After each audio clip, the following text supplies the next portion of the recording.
Well, I hope the sound is working better on this one. I have sound noise canceling microphones, and what I've learned is to turn everything off, and hopefully that'll stop canceling my voice out as well. So it's still fairly horrible outside, so needless to say, I won't be laying underneath the ambulance today. The Chevelle is napping outside under a tarp. I vacuumed up all the broken glass, put new glass in it, took the gas tank out of it, and it's just going to get used as storage for a while. The next thing that needs to happen to that car is the body needs to come off the chassis, and that's going to take more time and room than I have. So that might be a spring or summer project. So we're going to concentrate today on the Firebird. So I've done a little bit of the more boring stuff on the Firebird already. I just kind of wanted to make it a car again. I wanted the hood to open and close normally, the rear hatch to open and close normally, the doors to open and close normally and lock, the windows to go up and down, just basic body functions. So when I bought the car, I'm pretty sure I was told that it didn't come with a key. Now, I'm in my mid-60s, and sometimes my brain doesn't work as it should, and that's what I heard. I heard it didn't have any keys. So I took the door panel off, got the lock cylinder out, took the lock cylinder to a locksmith, had a key made, $22, and when I got home, for some reason, it didn't fit anything else on the car. So I ordered a set of locks from Speedway Motors for $35 and started to change the locks. The hatch was closed, of course, and the power latch mechanism is non-functioning. So I thought, well, I'll climb back here and I'll pull this inner panel off, this plastic panel, and just unbolt the latch and open. And then I'll be able to get to the lock and change the lock. Well, unfortunately, with these cars, there's a pretty deep hole right here in the back. And it was full of bags of concrete that had set up, and I couldn't get them out. So, whoops. So I couldn't get the panel off. So what I ended up doing is taking a Sawzall from inside the car and cutting the striker with a Sawzall so I could get it open. And then, of course, the struts were blown. I had to pull the taillights most of the way off to get this panel out to get to the lock. Once I did that, I welded that back together, put it all back together, and now it opens and closes as it should.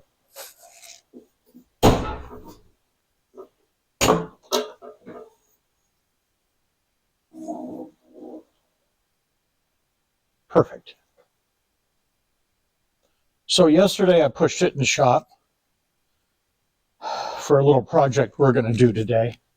And I thought, you know, I should probably get the vacuum out, at least take the top coat off of things. And I'm vacuuming the inside of the car. The Firebird doesn't have a proper glove box. It has this pouch. I thought, you know, I should probably vacuum that out. But before that, I'm going to reach in there and make sure that I don't suck up something that I want to keep. So I reach into the pouch, and what do I find?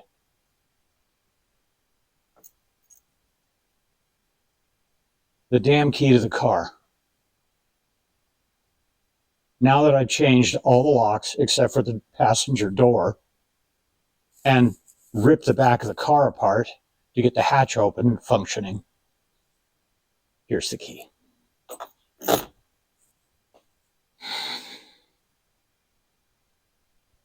So now that I have that at least sorted out, kind of the long way around,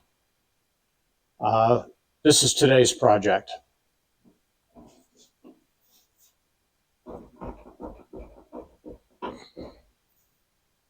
Completely shot driver's door hinges. The upper hinge, I believe, will unbolt from the body, although the internet says that I have to take the fender off. I believe they're referring to the bottom hinge bolts. I really like how somebody used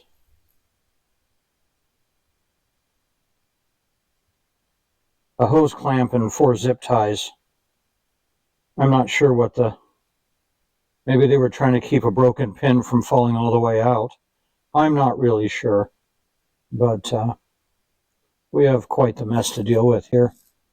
So the plan is I'm going to put a ladder over this door, and I'm going to get some tie-down straps to support it. I'm trying to unbolt that top hinge, and hopefully that plate is held captive. If it's not, and it falls to the bottom, I'm going to be in big trouble. And then what I'm going to do is probably just take a Sawzall to that lower pin and pull the wiring out of the door and just get the door out of the way for now so that I can at least repair the hinges. I have a hinge pin kit. We'll just see how far we get. Been a long time since I've done this, and I'm not taking the fender off the car, so unless I have to. So let's see how far we can get. Well, I can't even begin to explain how difficult it was to get all of us in here. There's 3 bolts right here that I need to get out. And like I said, then I'm just going to Sawzall that pin. Let's get started on these 3 and see how far we get.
Well, the bottom hinge doesn't look that bad.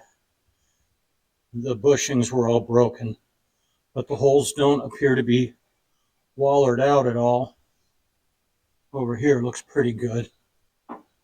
This here is where the problem is. So what I'm going to have to do now is grind the heads off of these 2 pins, top and bottom. See what kind of shape they're in. Remember, kids, safety first.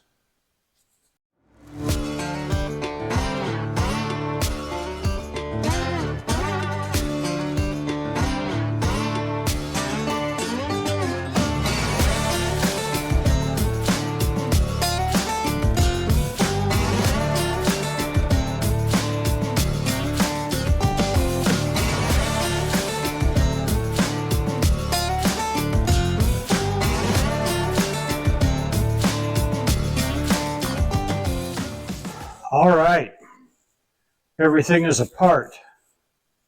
I had to do the bottom one blind, just kind of by feel, so I did dig into it a little bit. It'll survive. Just had to grind the pins, the heads off, and then beat them out of the holes. So here's the new kit. Bushing, new pin. Whoop. New pin that has a nut on the end. So we're not going to have to smash anything back into place. Surprisingly, the holes look pretty good. Looks like one's a little smaller than the other. Is there still a bushing in it? Ah, still a bushing. I was trying to do this with all the wrong tooling because every time I needed a new tool, I had to climb the ladder because I'm working in a single bay at the moment. So old bushings out, new bushings go in, bolts go in. On the bottom, two little bronze sleeves go in, and then the pin gets driven in. And then it's back together. The hard part's over. So one bushing goes here in the top. That's still a nice press fit.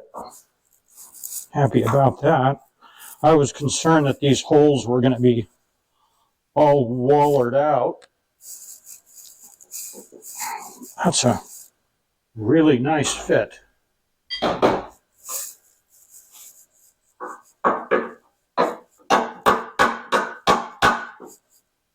That's all the way in.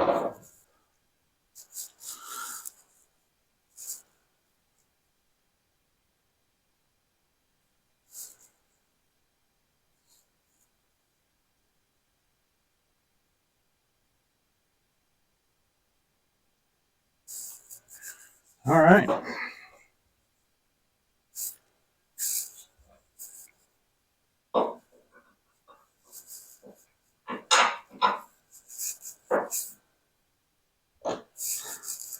Surprising you don't give you washers.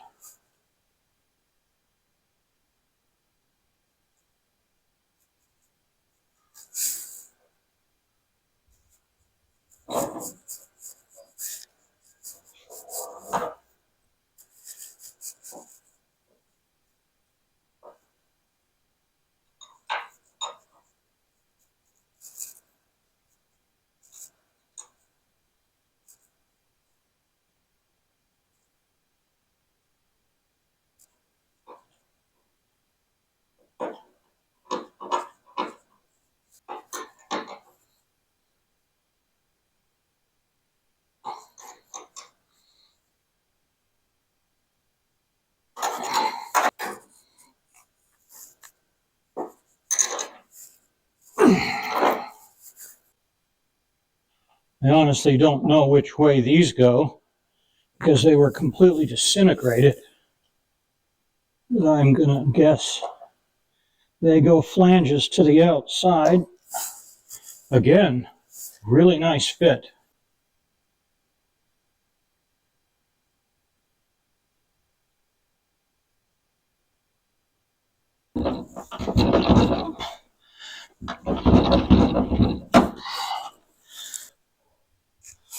Well, it looks like my camera fell over when I was trying to beat that pin in. Right there. And I took a piece of all thread and a hammer and I got it in. So the lower one's done. It never had this detent spring, but I think Summit sells them, so I'll get one coming. Then get that all greased up and working again. So now all that's left is put those 3 bolts back in.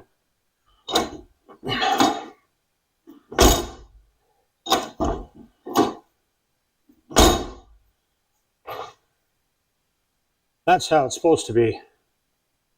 So I would be lying to you if I told you that those 3 bolts were easy to put in. One of them probably took me close to an hour, the front one.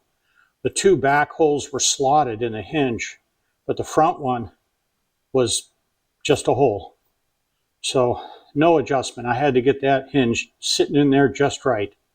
But we got it done.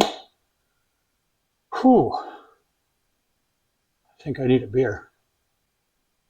Thank you very much for watching. Hope you're all having a very nice holiday season. If you're wondering what I wanted Santa to leave me, it was for you to hit that subscribe button. It would really mean a lot to me. I would appreciate it. Have a great holiday. Have a great weekend.